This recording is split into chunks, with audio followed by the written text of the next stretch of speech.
Coming to you live. It's live. All right, everybody. So this one, we done the bug out one, and now we want to talk about caching. And all caching is when you get a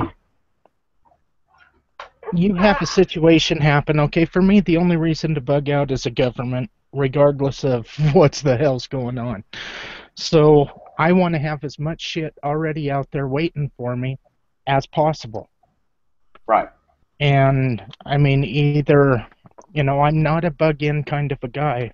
Um, I don't care what anybody else thinks about that. I think everybody has a right to their own thought, their own plan, and they can do their own thing. But for me, where I live, bug out is more of a option than staying home. And that's the same as me, Dean. I mean, for me, the bug out is the only option. And okay, this here pops in mind. And, I'm not taking a stab at anybody when I say this. But could you please give me the definition of the lone wolf? You're the lone wolf, you're bugging out. To me, a lone wolf is one individual, period. Mhm. Well, when I'm rolling out, me and my clan, so that's more than one. Mhm. And we have caches out there already waiting on us. Yeah. So you tell me why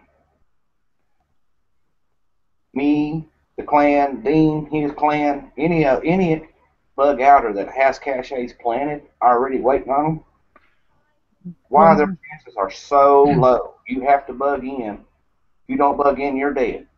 I mean, I'm not trying to force my thoughts over on you, but could you please break that down sandbox style to me? Talk to me like I'm a 4-year-old, you know?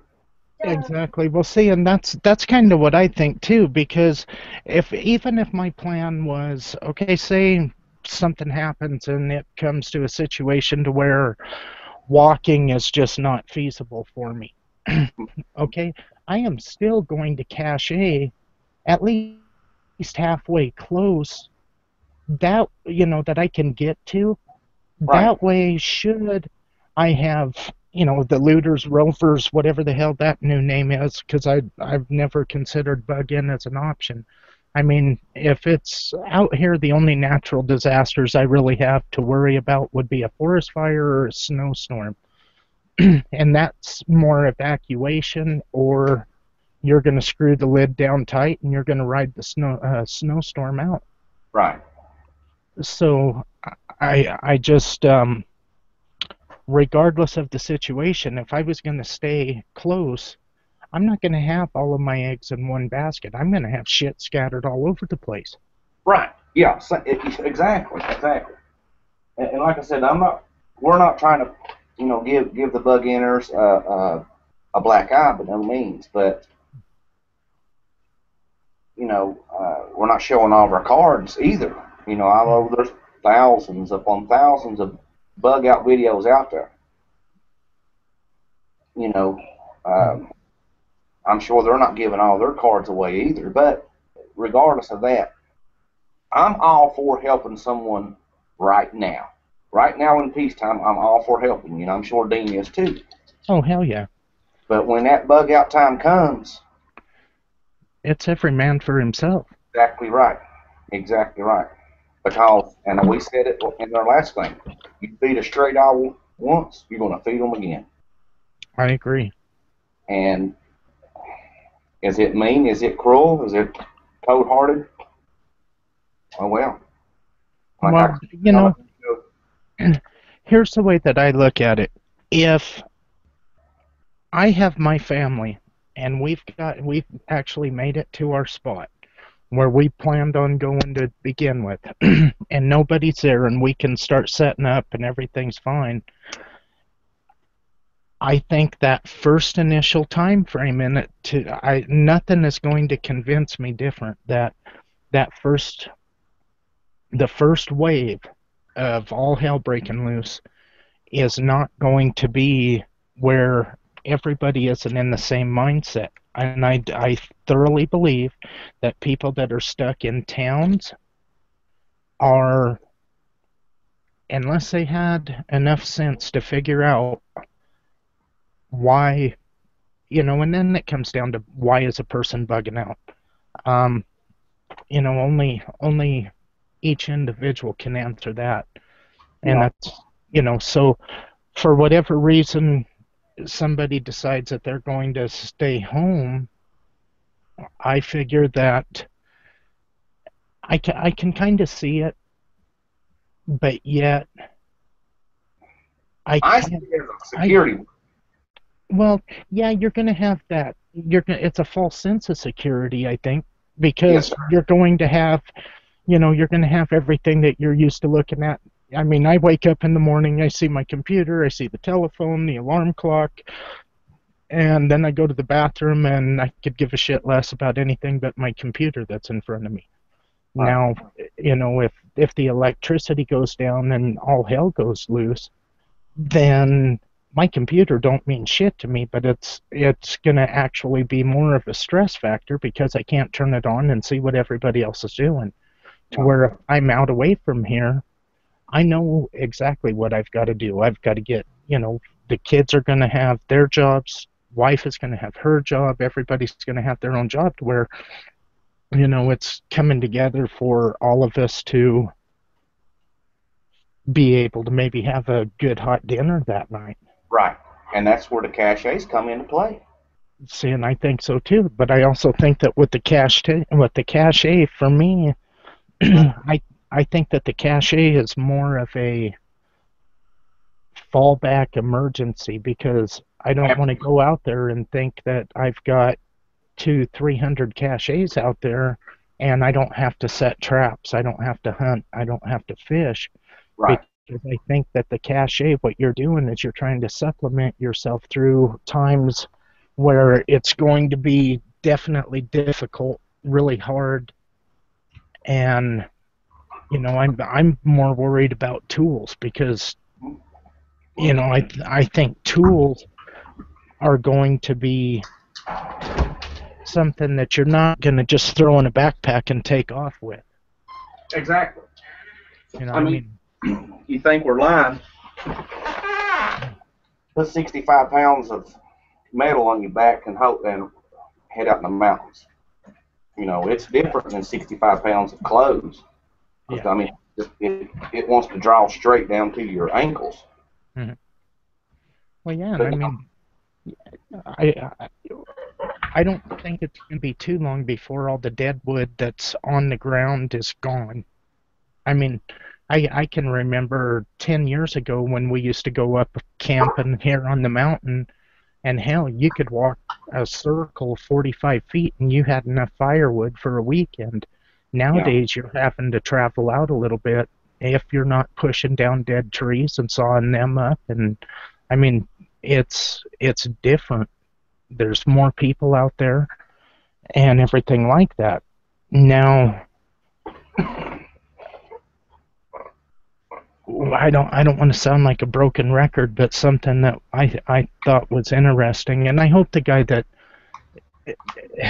a lot of this is, and it's, I don't want to say directed, but in fact, I really wish one of these times we could get him on with us, because I would love to have him and see some of his thoughts and things like that. Now, Colorado, we have over 300,000 elk.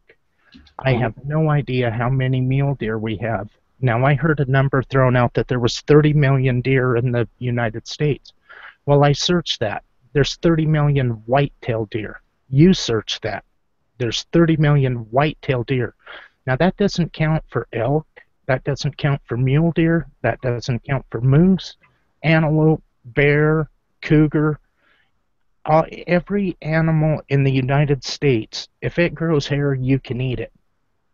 Now, do you need to? I mean, that's a fact. that's a Is fact, it right? is it going to taste like pizza? Probably not. Some of it might be where you want to lick your own ass to get the taste out of your mouth. But You know, if it has the calories in it, then that's what you're after. You know, wild plants. I think there's probably maybe 15 or 20 channels, unless there's some really good new ones that have popped up, that are strictly wild edible plants. And I think your wild edibles, because, you know, if we had to bug out right now it's harvest time, Yeah, pretty much. So you better at least know 10, 15 plants that you can go out and pick that you can use, and then you can supplement everything that you have into your caches. right. And Like I said, I'm not trying to cut nobody's throat here whatsoever. Maybe shed some light on some things that they may not have thought of. But just touch on what you said, the wild edibles. I kind of would like to know, because as a bug out person, when I hear somebody say lone wolf, I automatically think that they're directing it at somebody that's bug out. Well, that's how I perceive it. Is when they say the lone wolf, the bug out, regardless how many you got in your clan. Mm-hmm. I mean, they need to clarify that what exactly they mean. And I mean, just let's call an ace here. I mean, what you say may help me. What I say may help you. Who gives a shit if it pisses you off or pisses me off? It might save your life. You know what I'm saying? Well, that's where we've just gotten so into, we've got to tiptoe over everybody's little feelings, and we got to sugarcoat shit and blow smoke up each other's ass. Well, guess what? Life ain't fucking roses. And there are Right. some times when somebody needs to hear shit real. And, Yeah.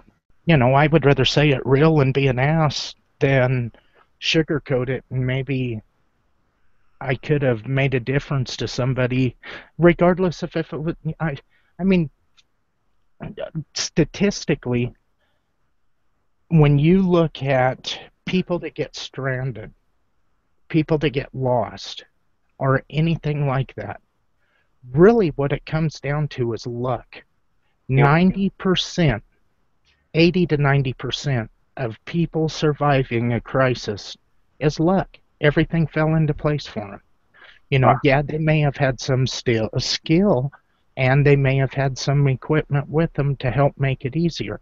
Mm-hmm. But the bottom line is luck plays more of a factor into it than a lot of people want to give credit to. I agree. Okay. Well, let's talk about this. Our four basic needs. Uh, fire, water, shelter, and food. Food is always on the last end, and that's in a survival situation.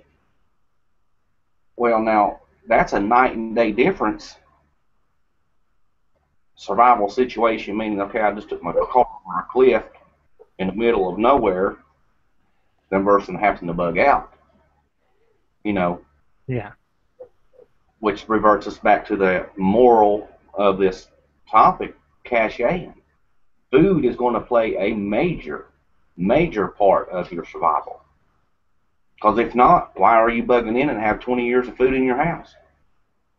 Why are you bugging out and having thousands of caches out there? And you touched on it a little bit. Just because you, I, or whoever has got the caches out in the mountains, that doesn't mean for you to go digging things up every time you get hungry. Those are for the cold, rainy nights, for the 3 days that you never got a deer or chipmunk or fish, things of that nature. It's a peace of mind that you know you can fall back onto it. That's what I'm using mine for. But And we're seeing a lot of mine as tools. I mean, I live in the mountains, so I mean, it's not that out of the way for me to be thinking of some kind of a permanent structure. So a cabin. I don't know about anybody else, but if I have a small hatchet or a little forest axe, chopping those logs to make a cabin could be a real pain in the ass, and a bow saw. But now if I've got a good buck saw out there, and I'm talking the old buck saw, it's the double jack buck saw where you got a guy on each end, and you burn through a tree in 5 minutes as opposed to chopping for 20 minutes to get your notches in it so it'll fall. Well, now, during that outdoor living series that I did, I took a standard, and I intentionally did it. I wished I didn't, but it was a standard little bow saw. And it kind of looked like a bow and arrow, because it come up on a triangle. Well, it took me, it was either 10 or 12 minutes to go through a 12-inch tree, and it was dead. It was down. Yeah. Now, imagine that being a live tree. Yeah, okay, well, you might be able to shave through a little faster, but still, it whooped my ass. Plain and simple, my ass. Well, now, if you're doing a 10-log high cabin, that's 40 logs, and that's just the walls. That's not the roof. That's nothing else. And that's not cutting out windows. That's not cutting out the doors or anything like that. Right. So, think about a good saw and a good sharp axe.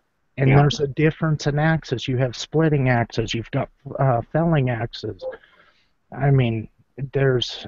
So I think a person really needs to take a good look at the big picture and, what what is it that a person is going to really, what is your plan? What is the entire plan? I'm not talking run out there for the weekend. I'm talking going out there and shit's bad to where it might be where you're like that woman they found over in Siberia. 70 years later, they find this woman, and she's the last surviving member of her family that bailed during World War II because Stalin was putting people out to die anyway. And so the guy took his wife, his kids, and off they went. Yeah. So for, and that's another thing statistically, but that's just one person that they found in the last, I believe it was 2 or 3 years. And she'd been living out there since the 1940s. Now here's an analogy. You got Tonka toys, which is bushcraft items, the little floating saws, the little Wetterlings, and then you got the big boy toys, which is what bushcraft or woodcraft came from. Why would I want to carry this big axe and this big saw to do the same job? Well, you're doing it on a weekend or something. You're not doing it professional. Yeah. So from here out, I'm going to call bushcraft tools Tonka toys. Well, see now, and I can see, I see both sides of that. I can see where, okay, a lot of the, let's break that one down right there. Here where we are, we're able to go out. Now you go over to the UK where a lot of the bushcrafting, Ray Mears made bushcrafting. That's the way that I see it. And it was kind of I see it as a weekend, maybe a week-long thing, but there is no way in hell you're going to get me to bug out with a folding saw and a little hatchet. No, neither am I. Neither am I. I'm sorry, it just ain't going to happen. I'm not trying to be a dick about that either, but I want real shit, and I'm going to be looking at what professionals. If I'm driving down the road and I see a crew out there building a log house, I want to go see what their tools are, their hand tools. I could give a shit about the power tools because it's not like I'm going to be able to plug something into a current bush and fire it up. Right. But I want to know what those hand tools are, because those hand tools are pretty much the way that I see where things are going to be at that we're going to need. And that's, braces, things of that nature, chisels. Well, what about an old hand drill, your old hand crank drill? Well, them old egg beaters, I got 2 or 3 of them. Yeah. 2, matter of fact. Well, let's go ahead and throw this one out there. When they always say statistically the community the communities, the bug inners, have this 10, 15, 20, man community. I see that as a target on your forehead. Yeah. I do. I mean, what I was getting at was like, okay, you have this little town. Okay, let's say out west. When they migrated out west, little towns popped up here and there. You know, somebody was holding down the fort for X amount of days or years before other people came out. And then the community came. Then it made the workload lighter on the other individual. So I mean, there is where, to me, in my head, is where the statistics come into play. Mm-hmm. So I mean, you had to have that pioneer out there prior for the community to come up. Although yes, they did go out in wagon trains and things of that nature. But if oh snap, the mountain men, I'm drawing a blank right now. Well, see, and that's where I run into the trouble when I hear lone wolf. Yeah.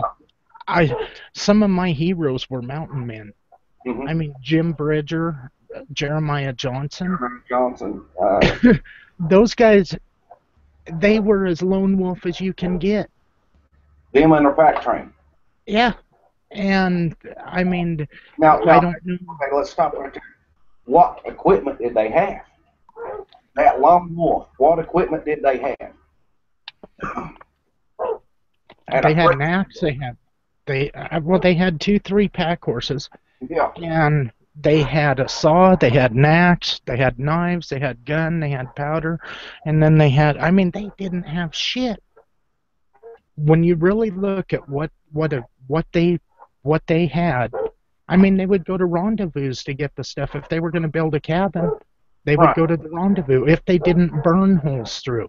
So, think about that one for a second. If you take a draw knife, a good axe, a good saw, and you can actually burn your holes through the logs, and you can line your holes up to where your pegs, you're pegging your logs, because you've got to peg your logs to keep your walls straight. Yeah. So. Okay, all right, now, I know a lot of people who like to put a lot of clout in Horst Keppert and Nesmith and all them.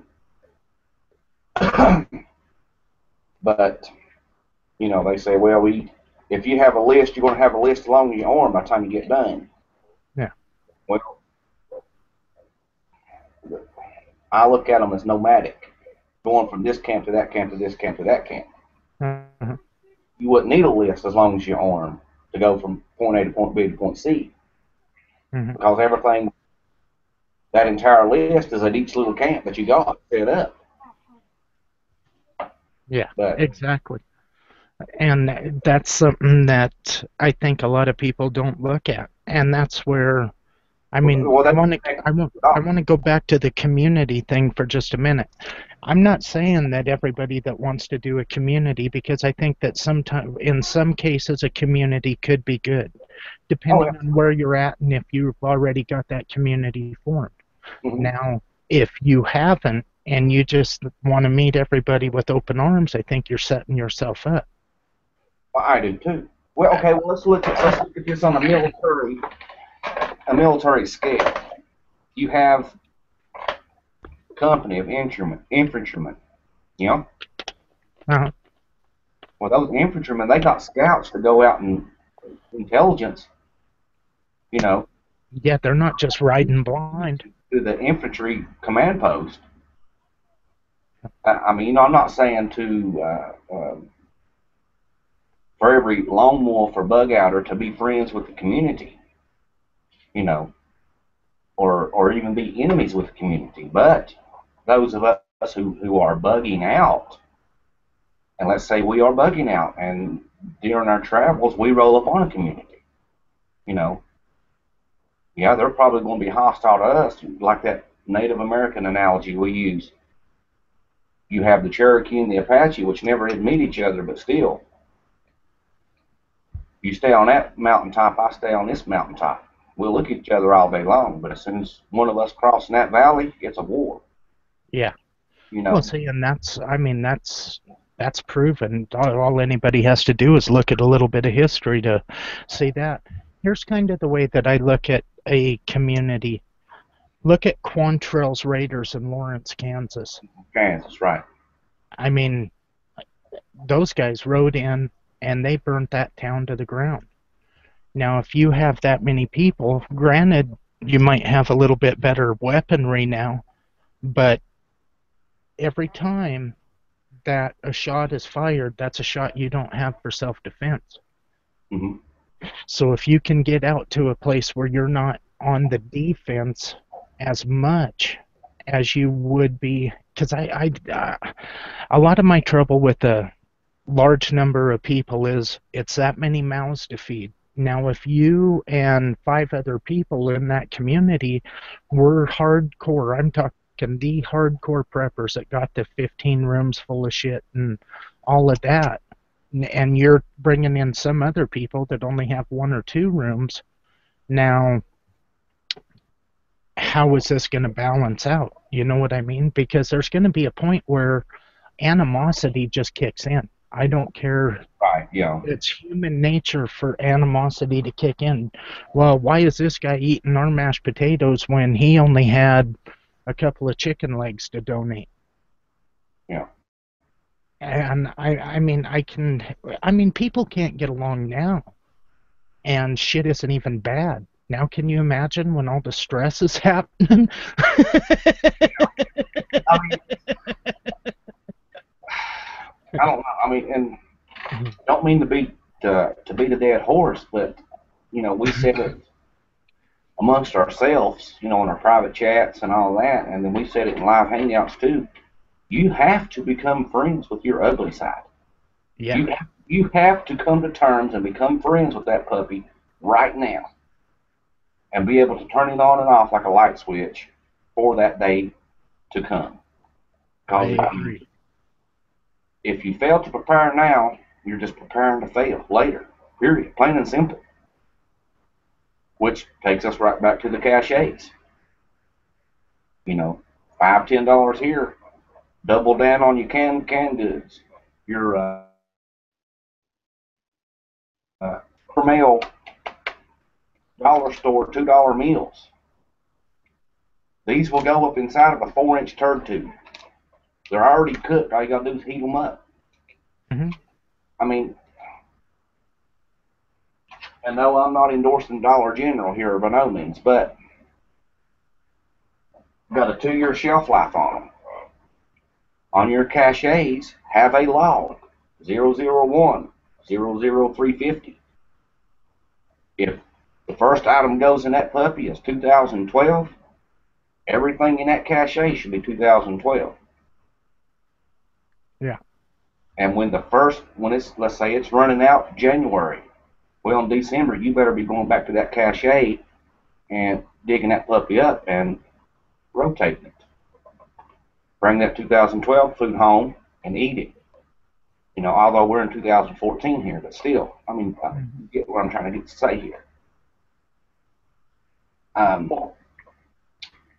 There's a couple more little things I was wanting to hit on tonight, but we kind of like reared off a little bit. Well,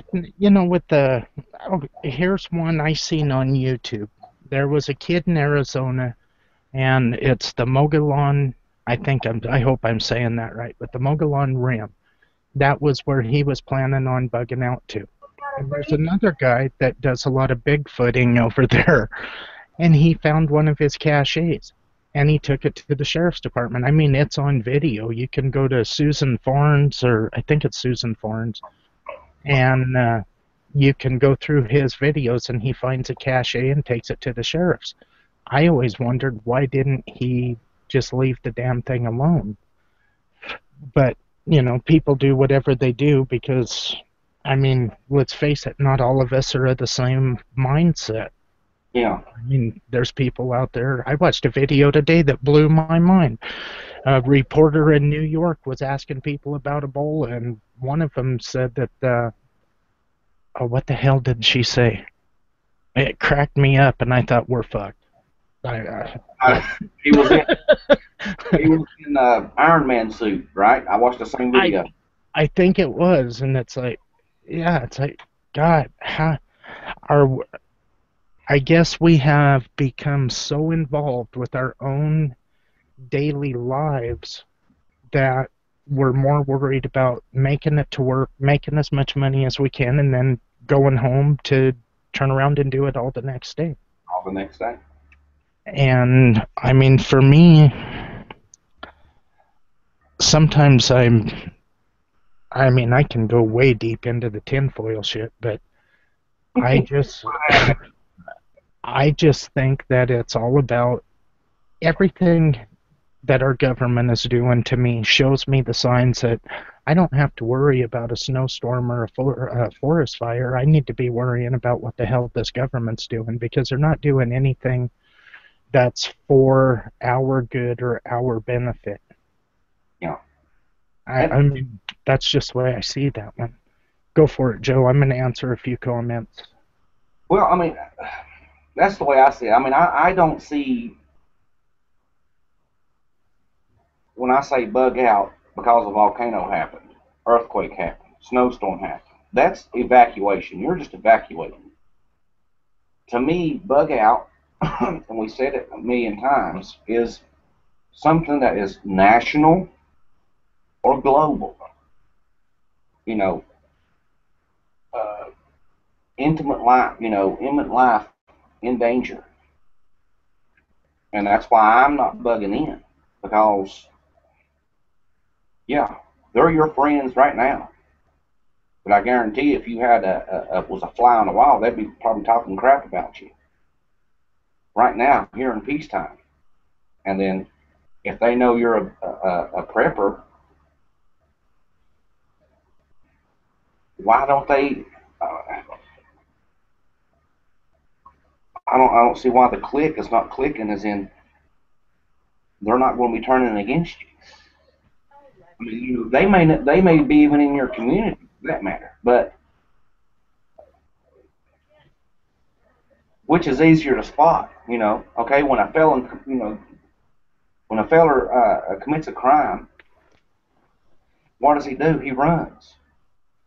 Why? Mm-hmm. To prevent from getting caught. Does he Mm-hmm. go home? Does he go home hoping that, all right, well, they got my identification. They know where I live. They know I got to sleep sometime. Does he go home and barricade himself in his house? No, he runs. He flees to the mountains. He goes to the places where rabbits don't go. Yeah. I know a lot of them run straight to the house, and that's how they get caught. They think, oh, I get home, and that's Yeah, the end of it. I was home all night. yeah. Yeah, that's why the surveillance camera picked your dumbass up. Now, whether this is the truth or not, I don't know. But what is it? It was a TV show. Uh, it was an old man from Canada. He was on horseback and he tracked you. It was a game, is what it was. If you beat the tracker, you won something or whatever. Well, he had this Indian, Native American, I don't know what. He committed a felony and he went and lived solo, lone wolf, for 5 years in the mountains. And how it done away with his felony, I have no idea. But um, he eluded, the Po9, whoever was looking for him for 5 years. And then he's like, all right, I'm done. I'm out. Uh, Mhm. Manhunter was the name of that show. I've never seen it. It's pretty good stuff. Here's there, there's a question that I want to answer, and it's High Desert Pioneer, and he's a friend of mine.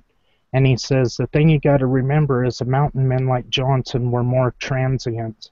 They moved around the edges of society and interacted heavily with the native settlements. In a Mm-hmm. collapse, that's going to be harder to be like that. I think it will, but now if it's just an economic collapse and there's no martial law, I cannot see hauling ass. Um, that's why I say martial law is the only thing, and it isn't going to be called martial law. No, That it ain't. is, it's going to be special police powers. It's going to be, whatever flavor of the day name that they tag on it. And that's when your movements have become restricted. Because if it's the dollar collapses, that means our money ain't worth shit. Yeah, people are going to be a little bit rioting, possibly all of that kind of shit. Huh?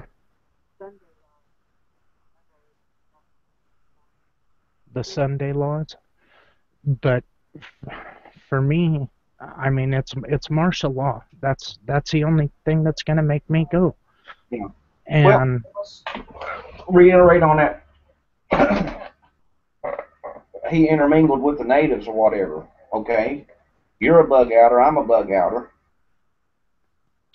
He may be a bug outer. Well, we would be the natives in that situation. Some may be hostile. Some may be friendly. mhm. I mean, it's no different now than it would be than it was then. It's just we had the same color skin, same language. Well, and I don't know how many people actually believe in bugging out. I mean, I know very few people that bug out or who plan to bug out. I just think that I think that if you can get out, because if they call martial law, that's when I think all the FEMA camps, all of that shit is going into effect. Well, I think it's already. I believe it would already be set up. That's all they got to be is pick up that phone. All right, we're gonna Mm-hmm. start taking them in as of 1800 hours tonight, 6 o'clock. You know. Mm-hmm.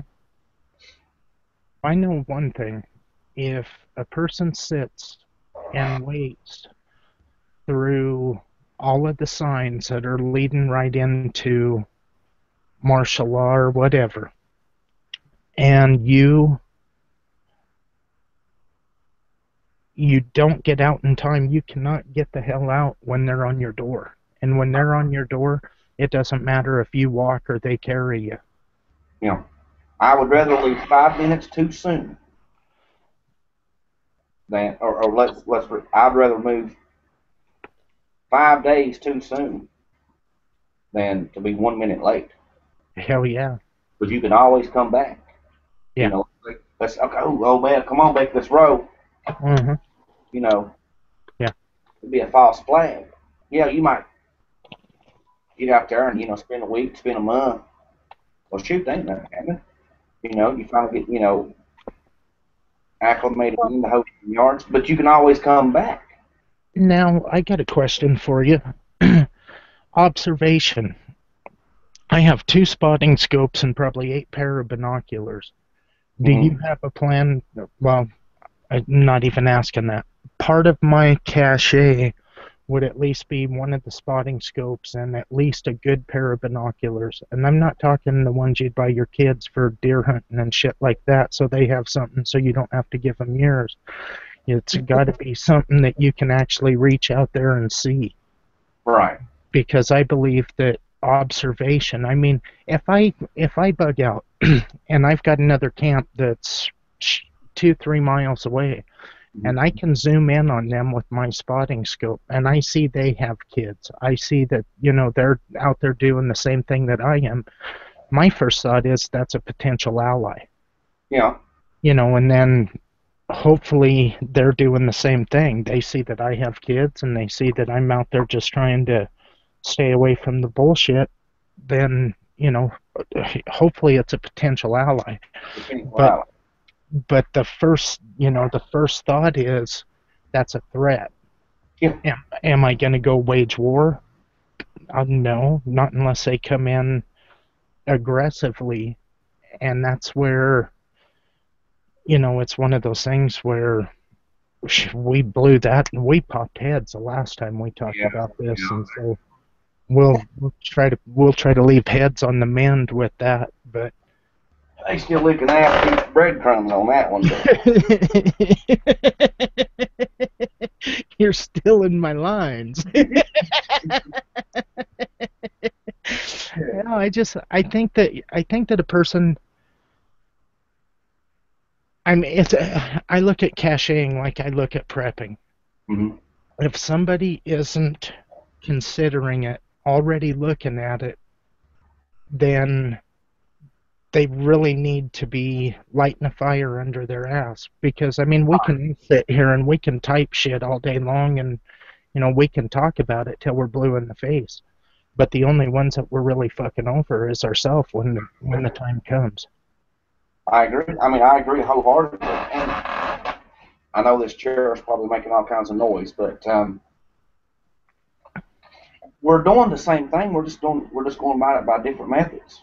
And Mm-hmm. like I said in another video, there's many paths that lead to the top of the mountain, but once there, we see the same moon. Uh-huh. You're bugging in, you got all your eggs in one basket. We're bugging out, we have our eggs scattered out. The ultimate game is to survive, to live another day. And then, okay, if you want to get all religious and Christianly and all that stuff, the flesh doesn't want to die, people. And Jesus proved that in the garden. When he prayed, if it be thy will, let this cup pass over me. That was his flesh talking there. But don't even want to go in that aspect because religion and politics, you don't talk about it. The flesh don't want to die. Yeah. Well, I mean, if anybody really wanted to die, why are they still taking up oxygen? Well, true. That is I true. mean, in all honesty, I mean, I know I don't want to die. I I know don't I'm die. gonna. Every day I wake up, I know I might one day closer to the one I don't wake up. Yeah. But yeah, and I think with the caches, I think all we really wanted to get out there was, you take a tube. It can be 4 inches, 6 inches, whatever diameter, whatever length you want to put, and you glue on a waterproof end cap. You fill this thing up, and then you glue the collar on. It's got a screw-in insert lid. I would Teflon tape it just as a moisture barrier. You can throw in some what the hell are those little oxygen absorbers? Throw Hand in a warmer. couple hand warmers, and you've got the oxygen out of it. You bury them underneath your frost line. Yeah. And then, you're kind of going to have a sense about you to where you can tell where you're at, where you're close, because you don't want to, like me, if I take 15 of them out here and I put them on the mountain, that's a hell of a big mountain for me to be trying to dig the whole side up so I can find them. So you got to know you need some kind of navigational skills with landmarks. I mean, and you need to know this place in the nighttime. You need to know it in the daytime. You need to know it in the fog, in the snow. I mean, And come at it at different angles, not just one direction at all times. Because like I tried to hit on that video last night, on the turd tube. My house is here, my bug out's out there. Well, from here to there, a lot can happen. I have to divert off of my main trail somehow. That's the reason I've got my stuff scattered out, to the four winds. But I know where they're at, and I know how to get to them from different angles, and I know what the land terrain look like at different seasons, But I'm right there with you, Dean. I mean, it doesn't take but a little bit of ingenuity and a little bit of get off our fucking ass and do something that just about 99.9% of the Americans have. They want to sit there and type, but they don't want to do nothing. When push comes to shove, they're sitting there holding the bag with their hands up like, how did this happen? Why me?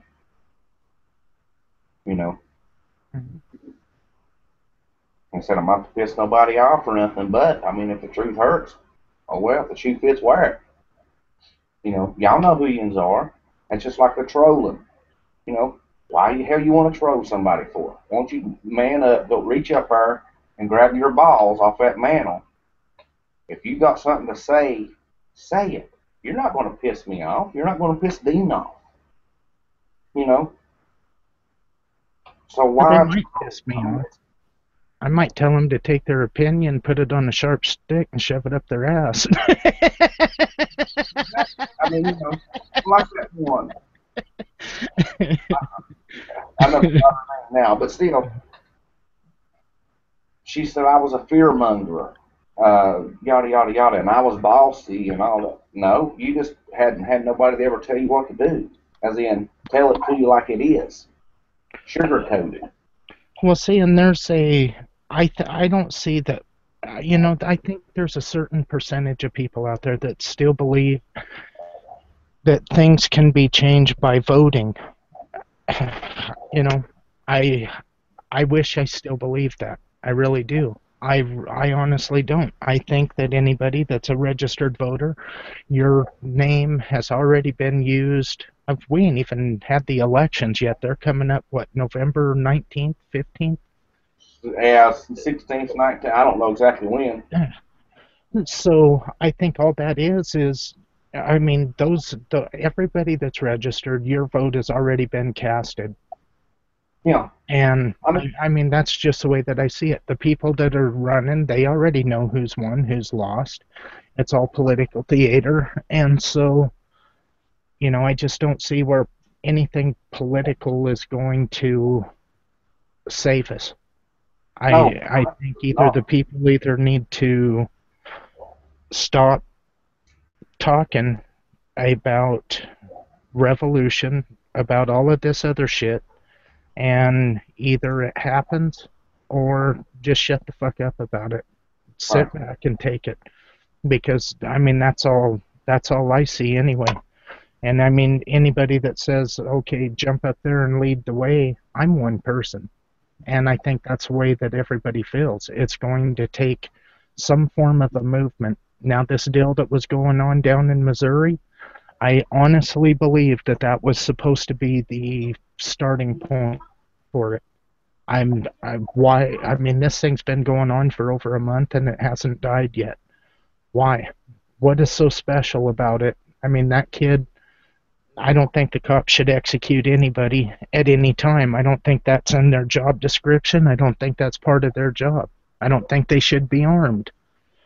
But at the same time, when you look at today's world, there ain't no way I'd want to be a cop not armed, No, especially in some of the neighborhoods a person has to go into. So, I mean, and don't get me wrong, I'm not flipping sides. I fucking hate cops. So, well, my thought is, we don't know who we're pulling over. Bullshit. You have a computer. You're reading their tag plate. mhm. You're typing in and in. They're running it in. Telling you who it's supposed to be. Now, yeah, it could be a stolen car. Yeah, it could be.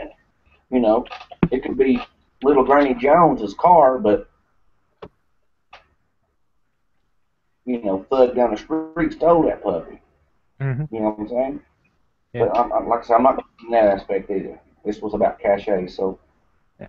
um, No, we drifted Nate, all over, but I think what time is it? 7:52. I think we're gonna kill it, and I think what we're gonna try to do is try to do these once a week, and I want to get one set up to where I'm gonna try something new where we can do the Q&A in here, to where we can answer you guys' comments come right through the sidebar, and then we can answer questions and things like that as well.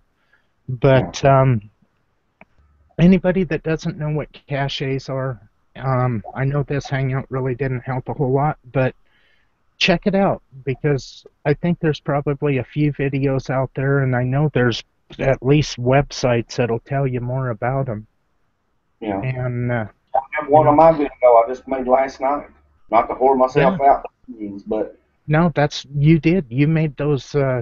You made 3 of them, right. and I mean, yeah, that is an excellent video. So. And I understand you're going to have to look at differences in terrain, and I think what we may do is talk about different stash options. Yeah. I don't know if I want to go into that because I don't want somebody finding my shit. True, I would rather, but whatever you do, people, do not have GPS logging your cache. Yeah, God gave us a brain, use it. yeah, You know, short pencil is better than long memory. Write that puppy down. yeah. Yeah, 'cause nothing would be worse than to know you had a couple of caches out there and all of a sudden you're off by 10, 15 feet. Right. Now, take for granted, let's say Dean and I, my wife and his wife, if I'm the only one going out there planting these puppies, who's to say 2 months into it I don't kick over, fall over, heart attack, die? If I Yeah, never found Becky, she's right back to square zero. exactly. You Yeah, I know, definitely think it should be at least a two person job to do it because that way at least the information is with and you better hope that whoever goes out with you can pay attention. yeah. That way, let's say I twist an ankle. It's easy to get hurt out there. I'm down. I can't walk. I can tell her where to go, and she'll knows exactly where to go to. Mhm. Whereas if she never went with me, all right, Becky, you go down here, turn left at the pine tree, go up by the big rock, turn a few flip flops and a somersault, and then you're there. She don't know what the hell I'm talking about. So take her with you, you know. But like I said, don't want to beat a dead horse. God gave you a brain, use it. Caches is very simple to make, and I have lost a few caches. I'm gonna be straight up and honest with you there, but that was my fault, you know. But with the turd tubes, PVC pipe, the thick or the thin doesn't matter as long as you got them sealed off, airtight. Get below the frost line. That's the name of the game. Getting below the frost line. Mhm. People in Maine, I feel sorry for you. People, Yeah, in, I feel that's sorry for you. yeah. If you're in Maine, you got to dig 60 inches to be below the frost line. That Uh, we looked that shit up last night, and it's like I'd be buying dynamite to dig holes up there. um, All right, everybody. Joe, anything you want to throw in? Not at this moment. No, not at this All moment. righty. Thanks for watching, everybody, and we'll catch you on the next one.